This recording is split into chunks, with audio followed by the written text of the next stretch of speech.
Today we're going to be looking at the Xbox 360 E edition, which is one of the last models that they made for the 360, and it's actually a really nice blue color, some teal on the sides, and yeah, there's some plastic rattling around in there. It doesn't sound like too much, but I have the power brick as well.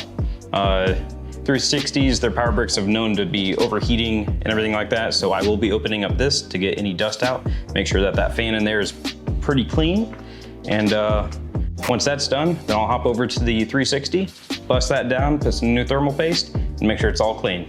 So let's hop into it. These bottom tabs, they usually have a rubber hole in them, so if you kind of just go around this, you should find a little slot where a pair of tweezers can fit in to pop this thing up.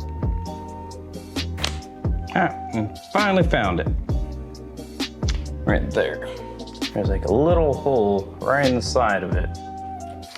And then that way you can get them out without damaging the face of it. All right, perfect. All right, close to the start. All right, now that we got to that, we got these 4 screws, 2 on each side. They are Torx head security screws. Just a little tip though, if you don't have the Torx head security screws, if you have a flathead screwdriver, if you kind of put it near the center of the security screw, off to the side, and you can actually apply a little bit of force, and you might be able to break out that little security tab.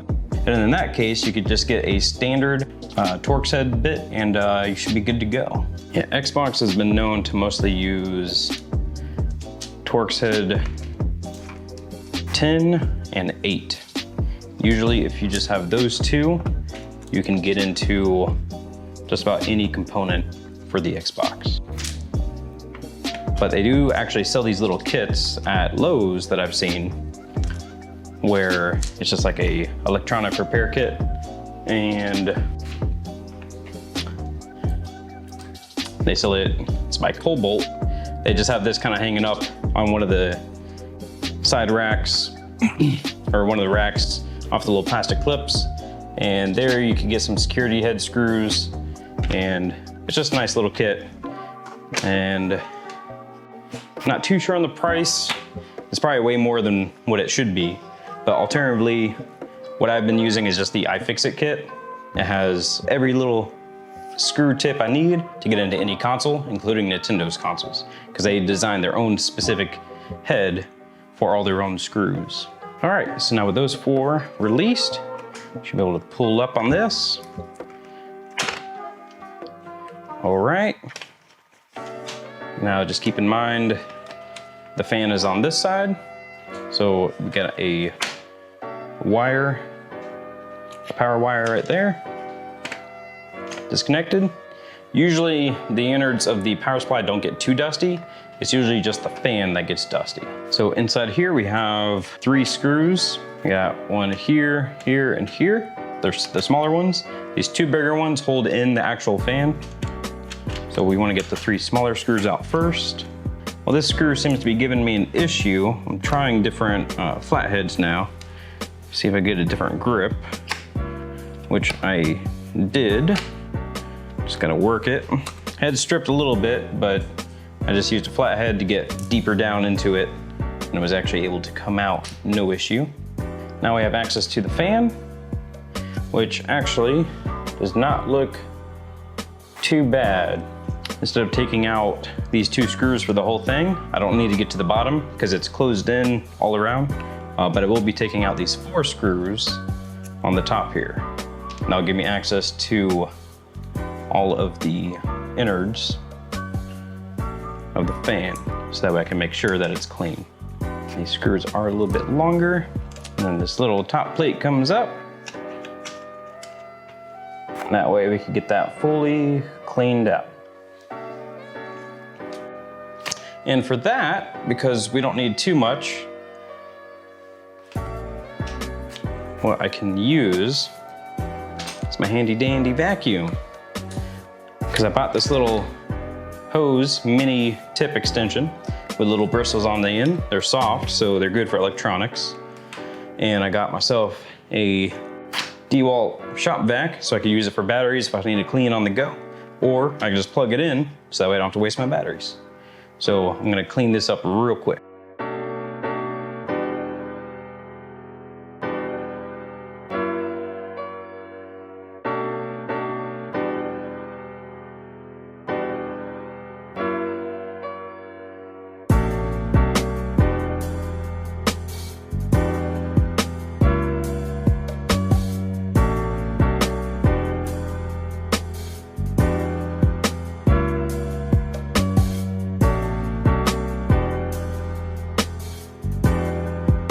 And like I said, it's not that dirty, so didn't have to do too much to it. So now we just reassemble. All right, got those back. And as you see, there's not too much going on in here. This little section right here, it has like a little vent. That's where the air gets blown out of the system. That can actually be pulled out pretty easily. There's this little slits that it holds itself into in there. And usually if it's a really dirty power supply, right here are gonna be clogged. Then same right here possibly. So I'm gonna suck this out real quick.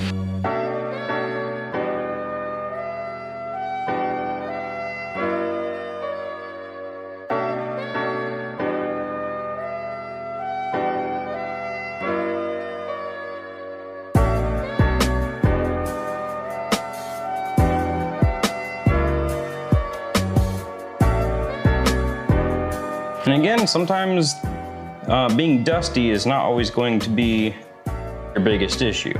Maybe the thermal paste, if it's not too dusty, due to the fact of thermal paste itself will decay over time because it is a fluid compound. And over time, it will actually dry up. And once it's dry, then it's not able to transfer heat as effectively from the CPU or GPU to its heat sink. So a really good thing to do is after 6 to 10 years, definitely get that thermal paste replaced. So I'll get these last screws in. Perfect. That's that back on.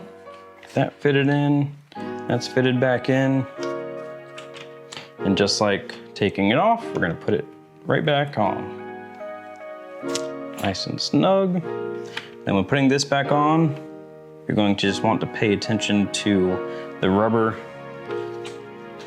on these, so that way they're not in the way. Then everything's closed up perfectly. Now, we got the next 4 security screws to toss back in. Again, you're only going till it's tight, as you can strip and or crack the plastics holding all of this together. All right, security screws back in. Now we have our rubber pads, which just pop back in place. If you want to make it easier to clean in the future, you just find out where the section is that has the rubber hole. And what I like to do is just face those towards the center. So that way if I ever come back in, I know to go from the center side down, and that's right in the center. It's gonna be right where that hole is that I need to get into. All right, so everything's back together.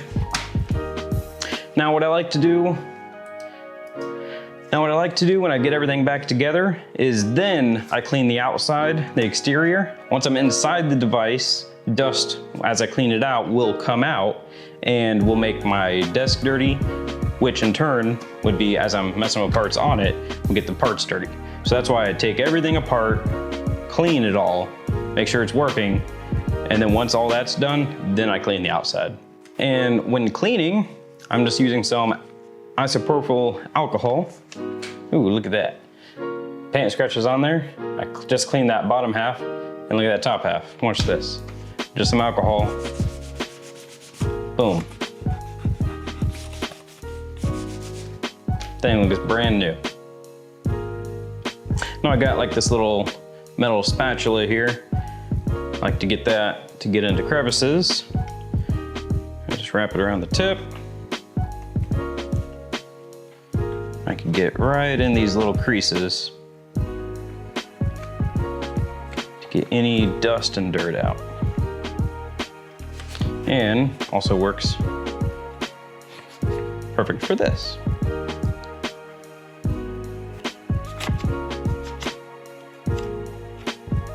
And then make sure when you're cleaning, you're not just using the same spot on the cloth, as if you are, when you're picking up dirt, it's just gonna keep spreading that dirt around.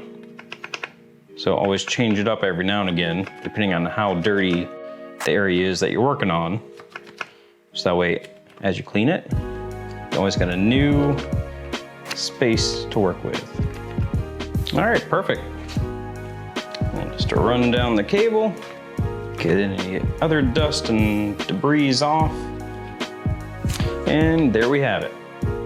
Now we have a power brick that is fully clean, no paint on there as like it was, and we are good to go.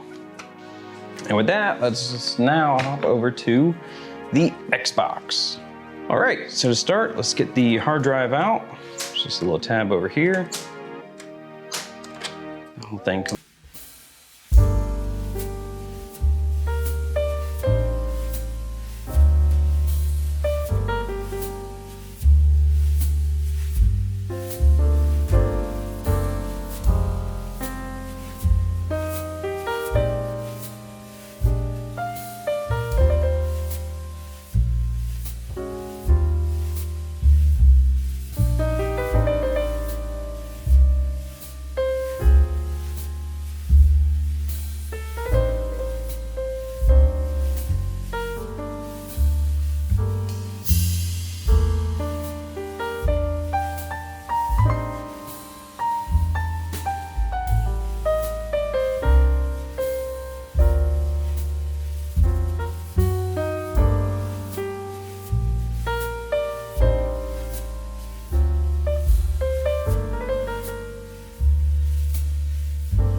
I'm gonna turn this onto the side.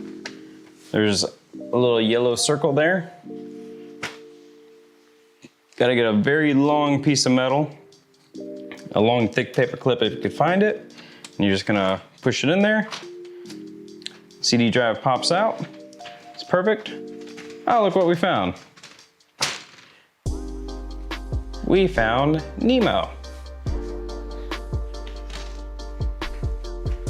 All right, so now with that released, and again, those bottom screws are out, we pull this thing out and kind of angle it to get this thing out. But keep in mind that we have a ribbon cable right here. From here, we're gonna lift up this clear tab, flip up the black there, and then there's gonna be adhesive just behind this ribbon cable right here, where my thumb is. Don't get sharp tweezers, get something that's rounded and not sharp.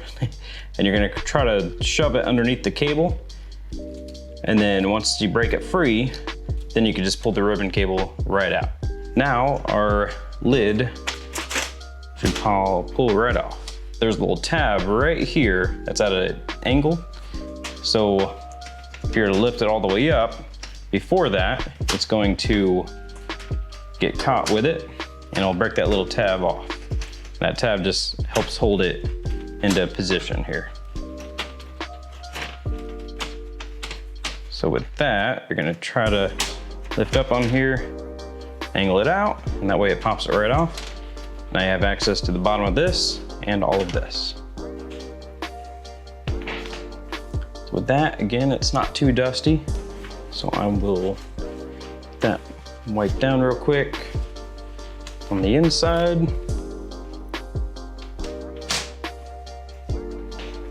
And same for right here. Let's get this kind of wiped down.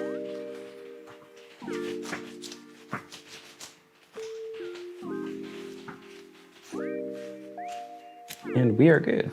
And as you see, they do actually paint this black versus just leaving it silver, because you can see through the grill. So if you see through the grill, you'll see the black versus the silver. And what I do once that's all cleaned up, I'll just put this back on exactly how it should go. So again, focusing on that tab first.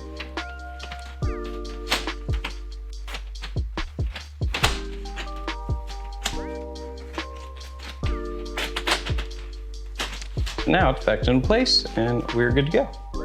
And then what we're gonna try to do is get the CD drive out next. But in order to do that, it's easier to take out the hard drive SATA connector.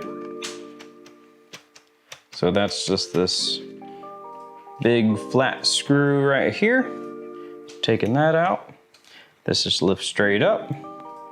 And then you're gonna have a power cable and a SATA cable. So you could start with the SATA cable first. You just kind of wiggle it slightly while adding pressure, pulling up, and that comes right out. And then now the blue cable, same thing. Wiggle it a little bit while pulling up, and it comes right out. Now we have full access to the CD drive. So same concept, you're gonna try to wiggle and apply pressure. Pull out any of the cables. And this one, because they're so close, it's kind of difficult to get to, but you get some tweezers in here to assist you. And there you go. Now the CD drive comes right out. And then I believe this plastic piece should just come right up. It does. And this you don't have to worry about. We can get that off in just a little bit. Let it be easier for us to get to those tabs. First, let's get this section off.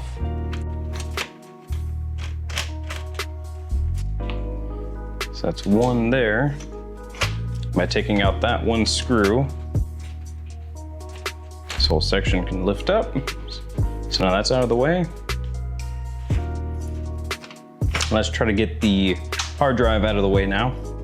We got one here, and it looks like maybe a couple of these. So let's start by getting this one out.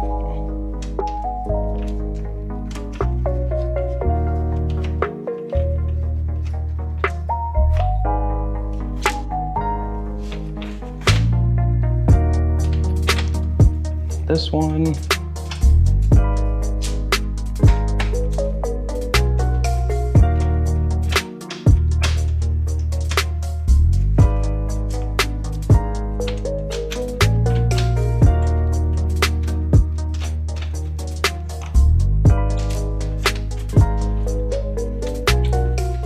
Now the hard drive bay will just come right out.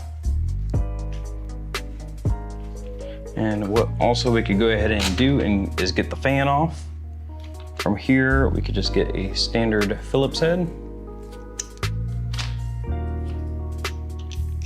And there are 2 screws on either side.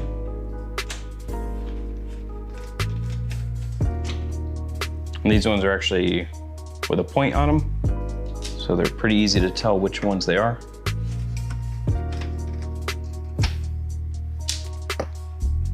And same thing, we're gonna disconnect the power. So a little wiggle and pull, that's out. So now we have access to the fan to fully clean it. And we'll do the same for these cables. Get the SATA cable out for the CD drive, that's out. And same for the power.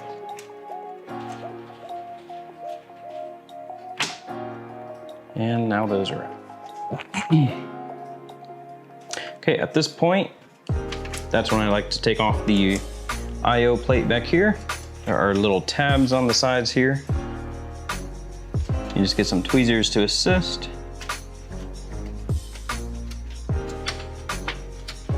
And there are tabs that kind of hook up underneath the metal, almost kind of like how the top plate works. So you have to get these tabs out first.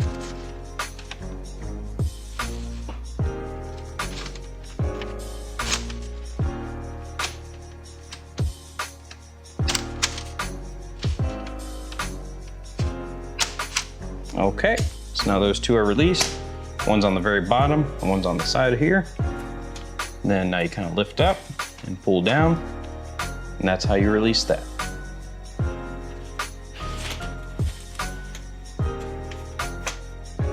So then once we get that done and we're on the T8s, and I'll come over here to the front to this front connectors.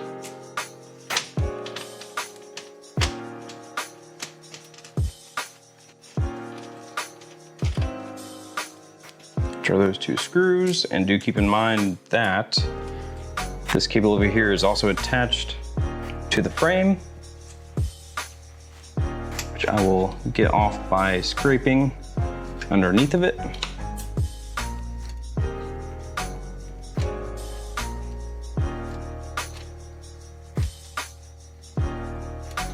Again, not using sharp tweezers, as we do not want to puncture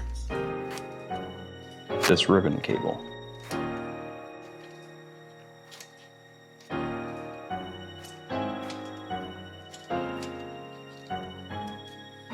All right, perfect. So now with that disconnected, there's just a connector right underneath here. So we're just gonna pull straight out, and there it is. So now we're left with the motherboard and the heatsink. So to make sure that the whole thing doesn't fall out, what I'll do is actually get the CD drive, flip that over on it, so that way it's got something to rest on. So that way once we take the screws out, the whole console, well, all the motherboard doesn't just fall out and damage any more pieces. So it looks like we got one more screw on this corner. And then now we're left with the 4 screws for the heatsink, which these are going to be our T8s.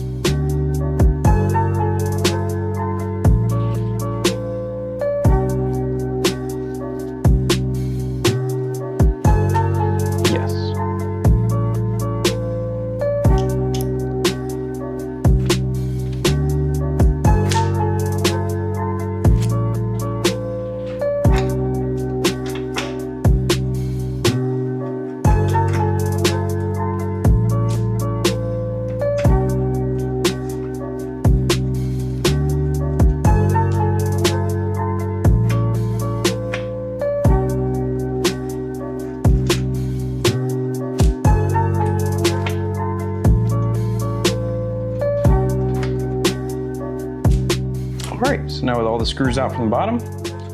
We should be able to flip it back over. Okay, now with all that said and done, we're gonna pull the motherboard up towards the front and leave the back down. So as we pull this up, then once it's free of the case right here, then we'll be able to pull it towards us, which will release the IO from the back. So we pull it straight up and towards you. And that's it. So now you're left with the innard case. And you're left with the motherboard, the heat sink, and you got the heat sink retainer, which it does look like there's some kind of corrosion going on here. So what I'll do is get once I get everything taken apart for the heat sink, I'll get my toothbrush out with some of the alcohol, and I'll be scrubbing and getting that cleaned up. Again, you don't want to use hard bristles on this, as it can pull off some of these transistors. So it is definitely recommended to use soft bristles anywhere you can and never apply too much force. So now to get this X off, best thing is to get the tweezers and shove those in here.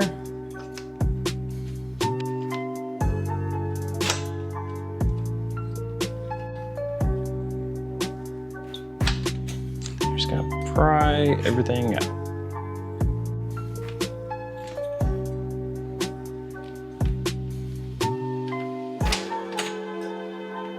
And usually when you get the two off, the third one's gonna be a little bit easier. And then the last one, you're just gonna lift up and it pulls it right off. So now with that, you don't wanna pull off too hard. You kinda wanna give it a little jiggle as you're pulling it off. And that releases it. And then there you go. There's the GPU/CPU. So next step is to get the cloth and alcohol, and then I'm gonna clean all this up and we'll apply some new thermal paste and we'll start the reassembly.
inside the CD drive, what I'm doing right here is actually cleaning the disc holder or the disc spindle, because usually it kind of gets dirty and all that. And obviously this is a little rubber piece on here, and it's supposed to actually grip the CD. And I'm just doing a light dab on the lens to make sure that it's clean, free of any dust and debris. Because if that lens gets clogged up and dusted, then won't be able to read any more CDs.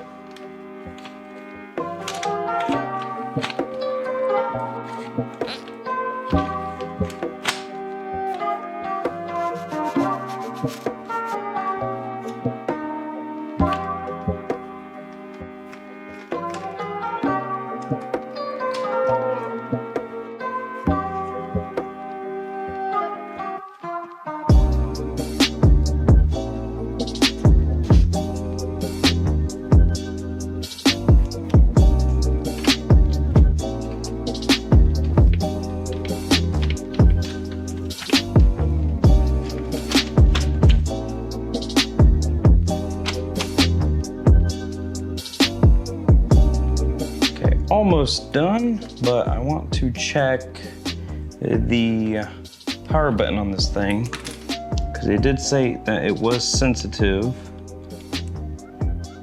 Okay, so that's smaller than an 8. So Torx 6H. Let's go with that. Yeah, and that's the key. Okay, so all the buttons look fine. There is, looks like a little bit of corrosion back here. Some alcohol. And we'll wipe this down. But with this out, I will get this button fully cleaned up all the way in and out. All right, I'll get the face plate kind of cleaned up.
So with that, again, every nook and cranny is cleaned, thermal paste is replaced as needed, and even the power brick.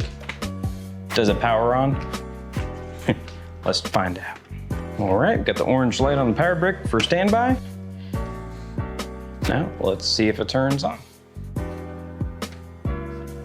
And it does. All right, so all that looks good. So only one last thing to do.